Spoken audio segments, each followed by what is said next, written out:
আমরা মুসলিম মরণকে ভয় করি না, মরণকে ভয় করি না। আবু মুসলিম আল খাওলামি রাহিমাহুল্লাহ, আবু মুসলিম আল খাওলামি, তাকে ধরে নিয়ে গেল। সে ভণ্ড নবীর সামনে দাঁড়ায় বলে, ভণ্ড নবী, তুমি লক্ষ লক্ষ মানুষকে বিপদগামী করেছ,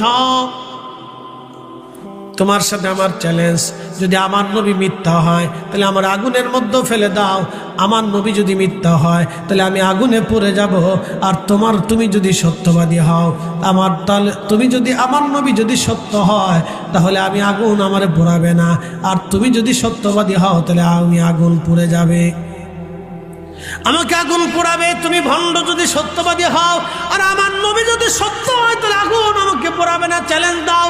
ওরা বললো, হ্যাঁ আমরা চ্যালেঞ্জ দিলাম, তাহলে আগুনে ফেলে দাও। মারহাবা কর, না না আরো জোরে, আরো জোরে, আগুনে ফেলে দাও। যাও তোমরা আগুনে ফেলে দাও, আগুনের মধ্যে তোমরা ফেলে দাও।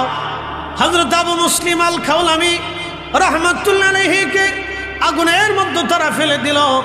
আগুন জ্বলে, কিন্তু আবু মুসলিম আল খাওলামি জ্বলে না। না না না, জোরে বলেন আল্লাহু আকবার। ওলিদের ভয় আছে, কেন নাই?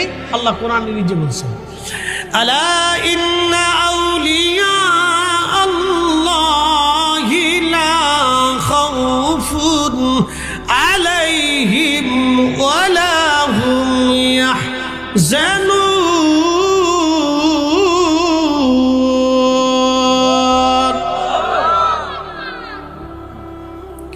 রব্বুল আলামিন বললেন, সাবধান সাবধান, আমার ওলি যারা, তাদের কোনো চিন্তা নাই, তাদের কোনো ভয় নাই, তারা ভয়ও পাবে না, চিন্তাগ্রস্ত হবে না, তারা ভয়ও পাবে না, তারা চিন্তাগ্রস্ত হবে না, ভয়ও পাবে না, চিন্তাগ্রস্ত হবে না।